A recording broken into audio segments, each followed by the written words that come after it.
مفتی منیب الرحمان صاحب کے ساتھ میری اندر بھی ایک میٹنگ ہوئی ہے جس میں ہم نے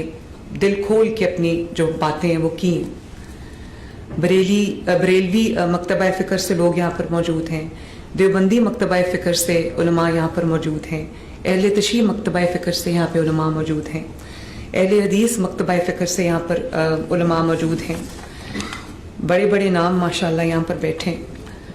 لیکن میں صرف یہ پوچھنا چاہتی ہوں کہ اس بات کی ضرورت کیوں پیش آئی؟ یہ جو ایکشن آج ایک جماعت کے خلاف ہو رہا ہے, اس کی کیوں ضرورت محسوس ہوئی؟ میں نے ابھی مفتی صاحب سے بھی یہ عرض کیا تھا کہ آپ نیک لوگ ہیں, آپ اسلام کی تعلیمات پر عمل کرنے والے لوگ ہیں, ہمیں راستہ دکھانے والے لوگ ہیں, اور آپ کی جو مذہبی جماعتیں ہیں, سیاست کرنا سب کا حق ہے, مذہبی جماعتوں کو بھی سیاست کرنے کا حق ہے, لیکن سیاست کی آڑ میں یا مذہب کی آڑ میں انتہا پسندی کو پہنچ جانا, ہتھیار اٹھا لینا, بے گناہوں کو نشانہ بنانا اور راستے بند کر دینا, املاک کو جلا دینا, کسی کی جان لے لینا. اب یہاں پر جو قانون نافذ کرنے والے ادارے یہاں پر موجود ہیں, آئی جی صاحب موجود ہیں, سی ٹی ڈی کے جو سربراہ ہیں وہ موجود ہیں, اسپیشل برانچ کے لوگ بیٹھے ہیں, ہوم سیکرٹری صاحب یہاں پر تشریف رکھتے ہیں. ہم سب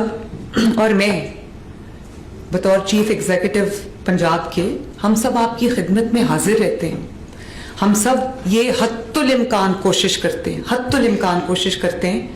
کہ یہاں پر عوام کی جو جان اور مال اور عزت ہے وہ محفوظ رہے. میرا علم آپ کے مقابلے میں بالکل ناقص ہے, لیکن میں یہ ضرور سمجھتی ہوں کہ جو شخص اتنی بڑی ہستی جو کہ رحمت للعالمین ہے, تمام عالمین کے لیے جو رحمت ہے, اس کا نام لے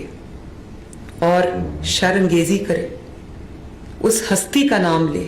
جس کا نام لیتے ہوئے انسان اگر محسوس کرے تو رونگٹے کھڑے ہو جاتے ہیں. جو عاشقان رسول صلی اللہ علیہ وسلم ہیں, ان کے سامنے جب جو صحیح عشق کرتے ہیں, ان کے سامنے آپ نبی پاک صلی اللہ علیہ وسلم کا نام لیں تو آنسو لوگوں کی آنکھوں سے جاری ہو جاتے ہیں, رونگٹے لوگوں کے کھڑے ہو جاتے ہیں, ایک جھرجھری سی کبھی کیفیت ایک آ جاتی ہے انسان کے اندر. جو عشاق بیٹھے ہیں وہ اس بات کو سمجھتے ہیں. تو آپ خود یہ فرما دیجئے کہ کوئی اگر نبی پاک صلی اللہ علیہ وسلم سے عشق کا دعویٰ کرے اور اس کے ہاتھ میں بندوق ہو اور وہ اپنے ساتھیوں کو یہ پیغام دے رہا ہو کہ ان کو مار دو, اس کے ہاتھ میں ڈنڈے ہوں کیلوں والے, اور وہ یہ کہہ رہا ہو,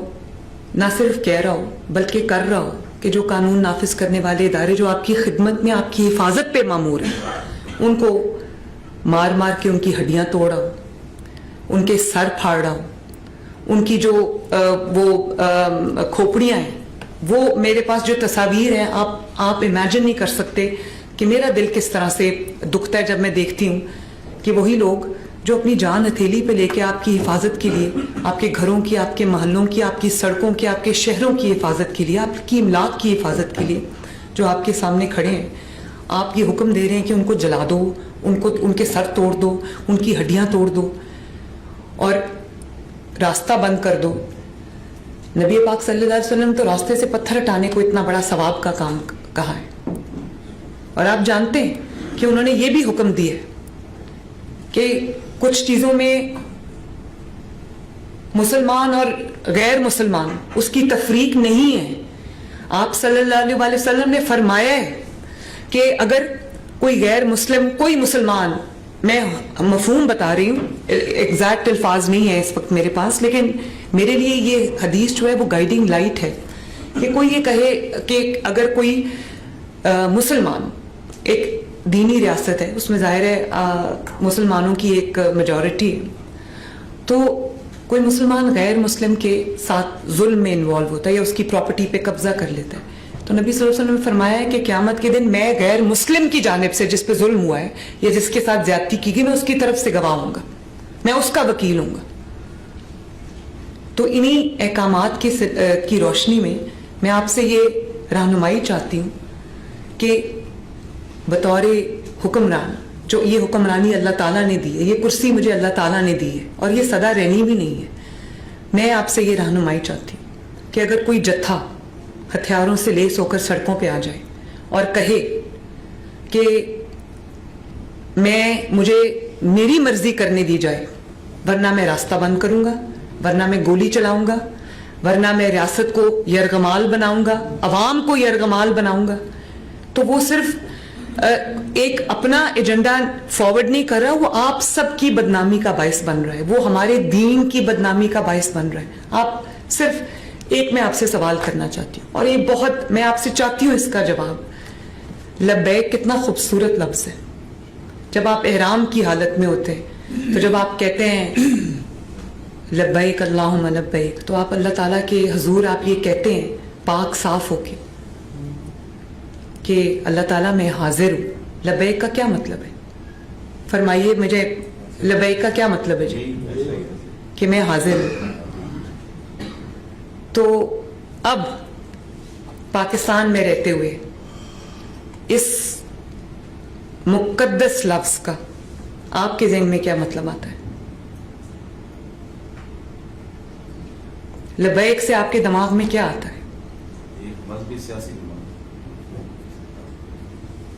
اور اتنا تکریم والا لفظ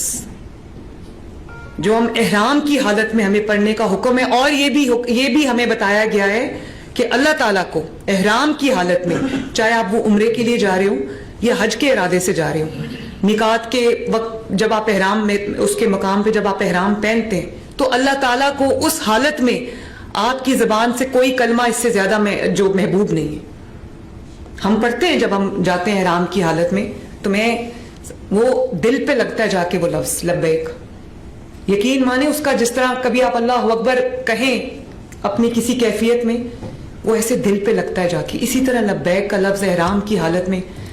کیا ہے؟ اور جب آپ اذان کا جواب دیتے ہیں, جس کے لیے اللہ تعالیٰ نے کئی لاکھ نیکیاں رکھی ہیں, تو جب آپ حی علی الصلاۃ حی علی الفلاح کہتے ہیں, تو آپ دل میں آپ کو کیا کہنے کا حکم ہے؟ لبیک کہنے کا حکم ہے کہ اللہ تعالیٰ میں حاضر ہوں. تو آپ سوچیں کہ اس لبیک لفظ کو جب آپ چھوڑ دیں, کیا آپ لبیک کے بارے میں سوچیں آپ کے ذہن میں پہلا خیال کیا آئے گا؟ آپ کے ذہن میں پہلا خیال جو آئے گا, وہی میرا مقصد ہے آج کی بات کرنے کا.